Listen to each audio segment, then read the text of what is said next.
What's up, my friends? Welcome back to Frogboy X1 Gaming. I'm Andrew, and today we're going to talk about the Nvidia fanboy and their mindset and why. Why is it the Nvidia fanboy always goes out of their way to blame the consumer when Nvidia freaking skimps out on their cards or sells you crap or basically engineers their GPUs to not have that longevity that you would expect out of a freaking super expensive, top of the line, best card.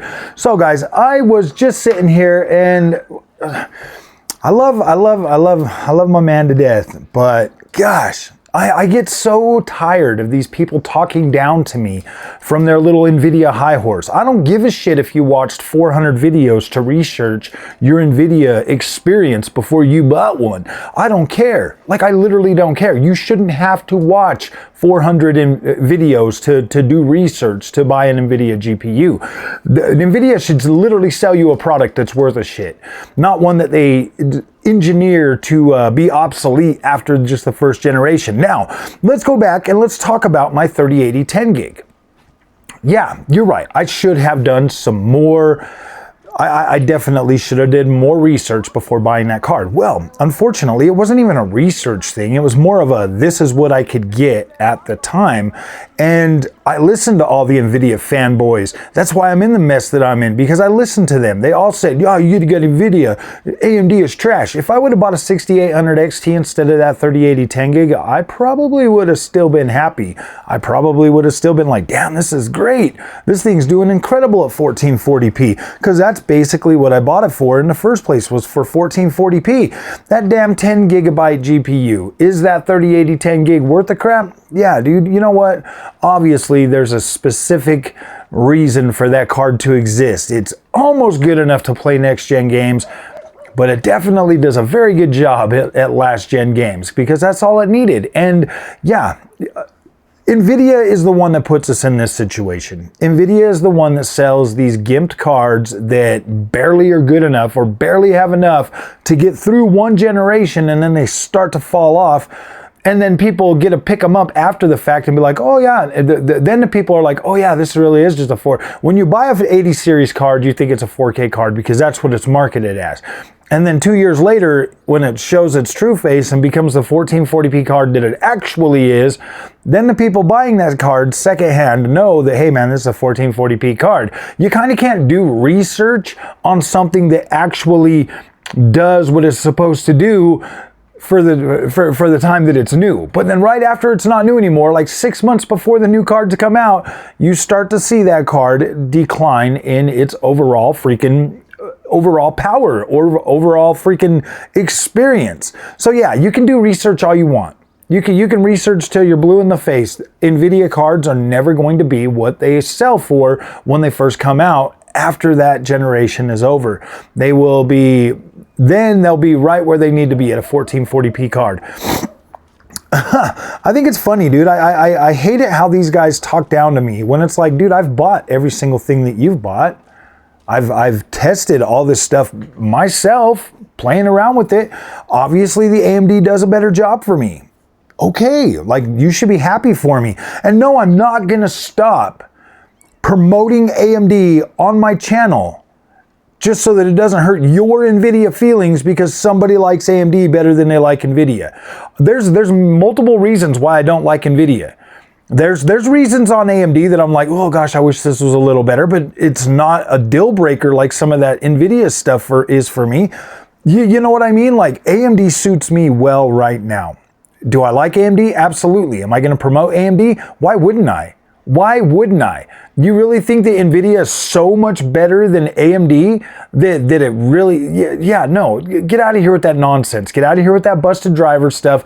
Get out of here with, no, Nvidia is just as, I would say Nvidia drivers are just as bad as AMD drivers. And yeah, dude, I mean, like, literally you've got prominent channels always talking about the damn stuttering on Nvidia cards, and that's what they use to play their games.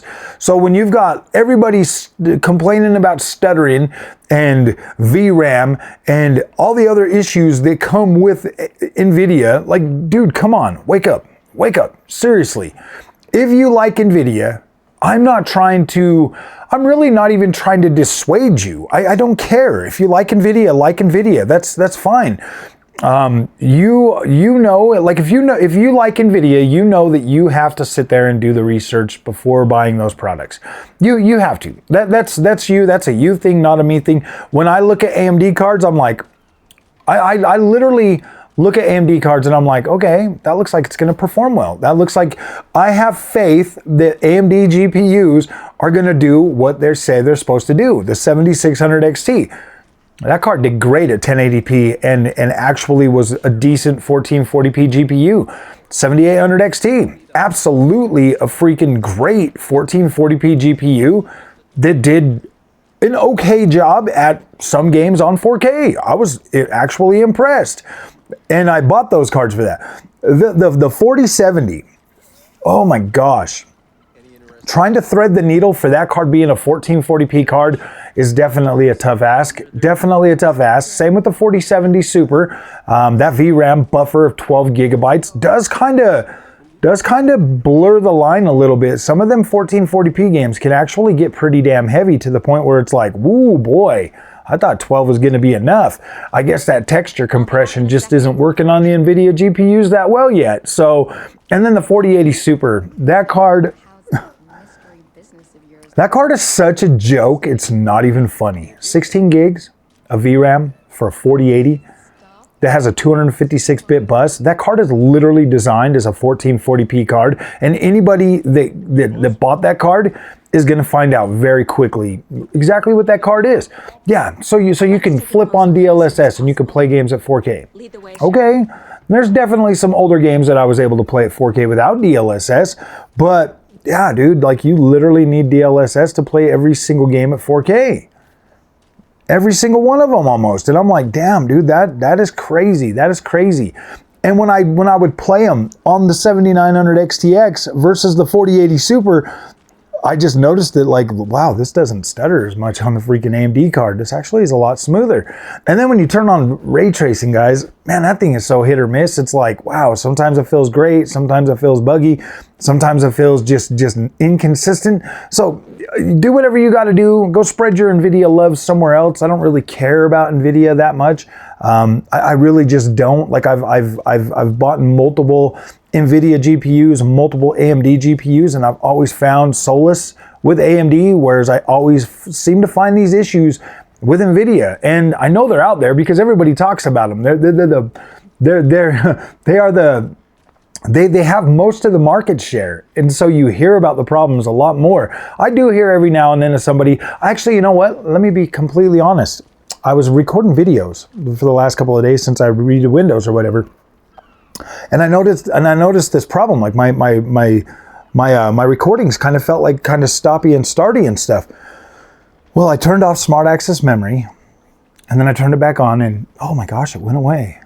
Man, now it runs good again. So it's crazy, man. Like if you know your system and you know what's going on, then you can usually fix it. Like I did say you're scratching my head. I was like, what the hell could that be? Why is Windows Media Player not showing me like a smooth gameplay or smooth video playback? And why is it that this stuff is getting recorded into my videos that I'm producing?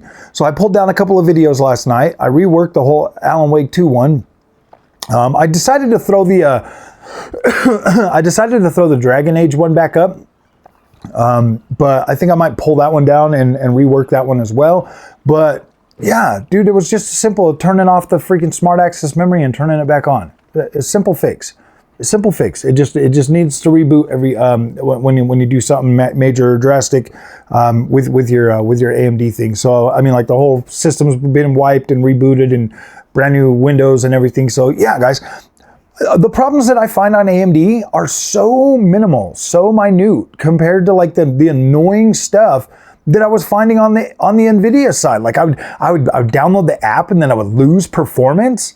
And then I would take it off and people would freak out at me. Yeah, you know what you're doing. So I turn it off and I just go back to regular freaking NVIDIA drivers. And oh my gosh, I got that performance back. And I'm like, dude, this sucks, man. Like I go to try to use the DSR on my brand new 240 hertz shiny new LG monitor, and guess what? I got to turn off DSC to use it on the Nvidia GPUs. Like it won't even do that. But it's nice and perfect. Works just fine on my AMD GPU. I wanna see like frame generation on Nvidia cards. Shit seems stuttery to me. It seems broken. I try it on my AMD cards and it feels a lot better. And everybody tells me, I know, you know what you're talking about. Nvidia is the best. And I'm like, no, guys, stop with this whole Nvidia is the best shit. Like it's giving me a headache. And just accept the fact that like you obviously like Nvidia, so you're easily, like it's easy for you to overlook stuff. Whereas I catch all that stuff because I'm hyper vigilant when it comes to Nvidia, because I don't like being lied to. I don't like being taken for a ride. I don't like being taken advantage of. And with Nvidia, with AMD, my guard's probably down. I give you that. My guard's probably down. I don't notice any of the stuff that would like drive me nuts, because most of the shit on the Nvidia that drives me nuts is literally tied to their proprietary stuff that it's like, okay, well, this is supposed to be good, but it feels like a beta form to me, you know? DLSS, I mean, there's so many freaking settings. And yes, guys, I've tried turning down the sharpening in the GeForce Now app on the DLSS, and it doesn't work the way you think it's going to.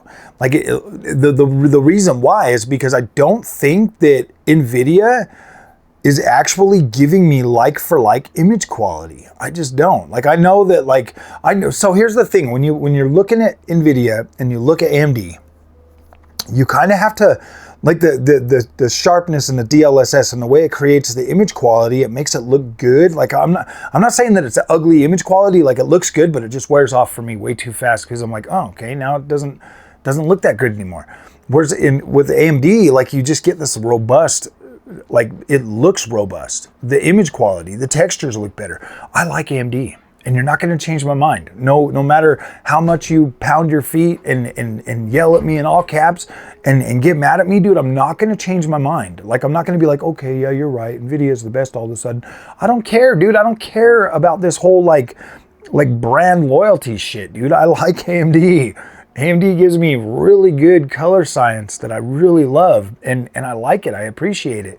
So, all right, my friends, I just thought it would be funny to sit here and talk about the Nvidia fanboys and how it's like they talk down to you and they blame you, and it's like your fault that you didn't do research. Like if you would have just did research, you would have known to spend more, to save more, and all the other stuff that comes along with that. Dude, I'm not gonna sit and watch fucking 400 YouTube videos to find out if a damn Nvidia GPU is gonna last me longer than 2 years. Like I already know the answer to that. If you buy a 4K Nvidia GPU, just treat it like a 1440p one and you'll be fine. Like you don't need to do any research for that. If the card doesn't have as much VRAM, or if it's got a 256-bit bus and 16 gigs of VRAM, that's a tall tale sign that is a 1440p GPU with a little bit of magic to make you believe it's 4K, just so you can be disappointed and buy a 5080 when that one comes out, because then that one will be able to do 4K again. I don't need to do any research, man. Nvidia just makes beta trash freaking GPUs and then charges way too much for them and makes you feel like you're buying a premium experience when you're really not. It's just window dressing. So, all right, guys, if you like this content, don't forget to like and subscribe. I'll see you in the next one. Thanks for watching.